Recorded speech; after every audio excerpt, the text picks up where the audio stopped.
निकालना होता है। जो दो चर होते हैं उसका क्या निकालना होता है? मान। इसमें दो चर कौन से हैं? एक्स और वाई। तो जो मान निकालने होते हैं वो मान कई तरीके से निकलते हैं? बोलिए कितने तरीके से निकलेंगे? दो तरीके से। एक तरीका को बोलते हैं क्या चीज? अभी पढ़े ना, कौन सा तरीका? ग्राफीय विधि। Very good. क्या विधि? ग्राफीय विधि। ठीक है जी। दूसरा तरीका को कौन सा विधि बोलेंगे? बोलिए। ग्राफीय विधि और बीज गणितीय विधि। थोड़ा सा बोल दिया करो। बीज गणितीय विधि, ये दो तरीके होते हैं। ठीक है।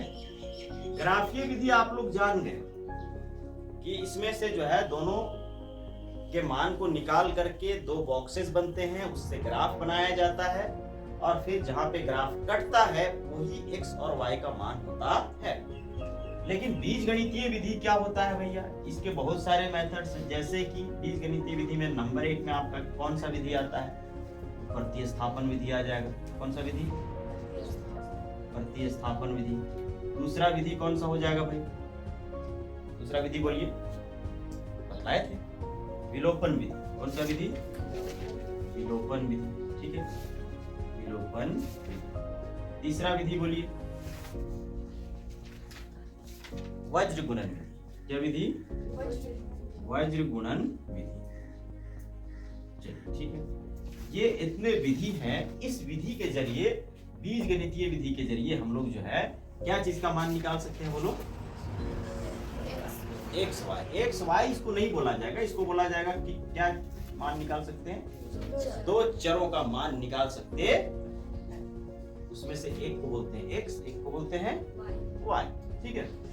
अब जो है ग्राफीय विधि हो गया तुम्हारा, बीज गणितीय विधि हो गया। ठीक है। तो इस विधि को एक एक करके हम लोग सीखेंगे। ठीक है। लेकिन चूंकि अभी ग्राफीय विधि सीखे हैं तो थोड़ा सा ग्राफ को जान लेना क्या है? जरूरी है। ठीक है।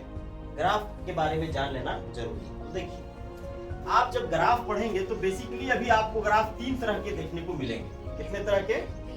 ग्राफ तीन तरह के देखने को मिलेंगे। ठीक है। तीन तरह के ग्राफ, तीन प्रकार के ग्राफ मिलेंगे। गौर से देखेंगे। ठीक है। एक ग्राफ मान लीजिए ये एक कार्तीय तल है। ठीक है। एक कार्तीय तल ये है, एक कार्तीय तल ये है, ऐसे। ठीक है। तीन दिख रहा है? अब देखो ये, अगर किसी ग्राफ में चूंकि दो रैखिक समीकरण युग्म होते हैं तो दो रेखाएं भी बनती है ना। तो ग्राफ में रेखाएं किस तरह से हो सकती है? इन दोनों की वजह से दो रेखा बनेगा। और रेखा कैसा होगा? पहला रेखा किस प्रकार का हो सकता है? बोलो। प्रतिच्छेद करती हुई रेखा। Very good. यानी मान लीजिए कि अगर हम जो है इस तरह से एक रेखा गया और दूसरा रेखा मान लो कि यहां से ऐसे चला गया, तो ये एक लाइन ऐसे गया है और एक लाइन क्या हो गया? ऐसे गया है।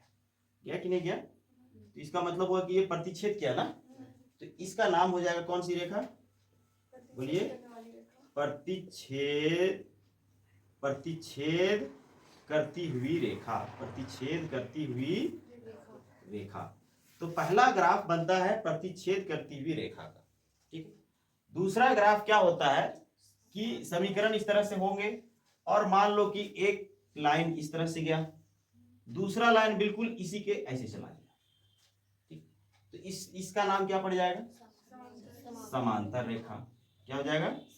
समांतर रेखा, है ना।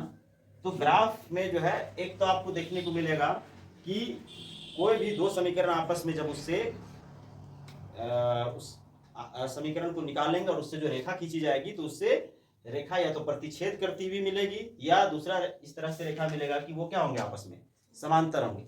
और तीसरा ऐसा रेखा हो सकता है कि ऐसे गया और उसी में फिर दूसरा रेखा चला गया ऐसे, उसी में, यानी दोनों का मान सेम आ गया। दोनों का मान क्या आ गया? सेम आ गया। यानी समीकरण जो है एक ही तरह के अगर हो सकते हैं, दोनों समीकरण एक ही निकल गए तो समझिए कि इस तरह का जो है एक ही लाइन नजर आएगा, है ना। तो ऐसा वाला रेखा को क्या नाम दिया गया है? समपाती रेखा। Very good. क्या नाम दिया गया है? समपाती रेखा। तो ग्राफीय विधि में अगर देखा जाए तो आपको तीन तरह से रेखाएं जो है वो नजर आएंगी। पहला रेखा जो होगा वो प्रतिच्छेद करती हुई रेखा हो सकती है, दूसरा जो है समांतर रेखा हो सकता है, तीसरा जो है संपाती रेखा हो सकता है। अब आपको बतलाना है कि प्रतिच्छेद करती हुई अगर रेखा है तो इसके कितने मान संभव है। इसके कितने मान संभव है? केवल एक। कितने मान? एक। इसको बोलते हैं इसका केवल एक हल होता है, ठीक है। इसका केवल एक हल होता है, या इसी को बोलते हैं अद्वितीय हल। क्या बोलते हैं? अद्वितीय हल। समझ गए बात? यानी कि इसमें से जो यहाँ पर जो प्रतिच्छेद करके जो मान आएगा वो एक ही मान आएगा, नहीं समझे?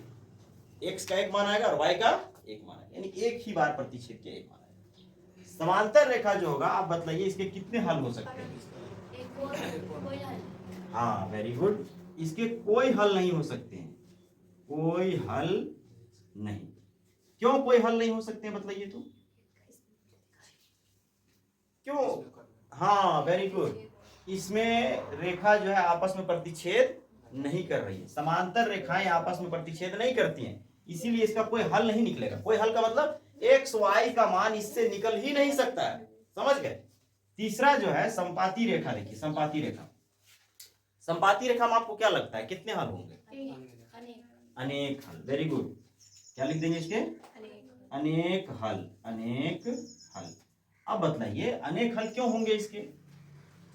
क्योंकि इसी में क्या है, एक और लाइन है ना, और जो दूसरी लाइन है वो पहली लाइन से इस प्रकार से है कि जस्ट उसी में है, तो इसका हर बिंदु एक दूसरे बिंदु से टच किया हुआ है, तो इसका मतलब है कि अनंत जगहों पर टच किया हुआ है। तो जितने जगहों पर टच किया हुआ है हर उसका सभी जो है उसके मान क्या है? अनेक निकल सकते हैं, इसीलिए इसके हो जाएंगे संपाती रेखा के अनेक हल, ठीक है। अब देखिए इसमें से एक को बोला जाता है संगत और एक को बोला जाता है असंगत। आप बतला सकते हैं कि कौन सी इन तीनों में से, तीनों ग्राफ में से कौन संगत हो सकते हैं और कौन असंगत हो सकते हैं? इसको बतलाइए। अच्छा, ये संगत हो सकता है, ठीक है भाई। और ये बताइए, ये समांतर रेखा, ये क्या हो सकता है? अच्छा, असंगत, ठीक है भैया। और बताइए ये क्या हो सकता है? संगत। Very good. पिछले बार जो है आदिल डांट सुन गया था, है जी। चलो अब जो है सही कर दिया। तो ये जो है संगत है, ये असंगत है, ये संगत। जिसका मान निकल जाए वो संगत हो जाता है, मान ना निकले क्या हो जाता है? असंगत होता है। तो कहने का मतलब ये है कि आप लोग ग्राफ के बारे में जान रहे थे, ग्राफ हम लोगों का हो गया क्लियर, ठीक है। अब इसी से आगे हम लोग थोड़ा सा आगे देखेंगे कि कैसे जो है ये काम करता है ना।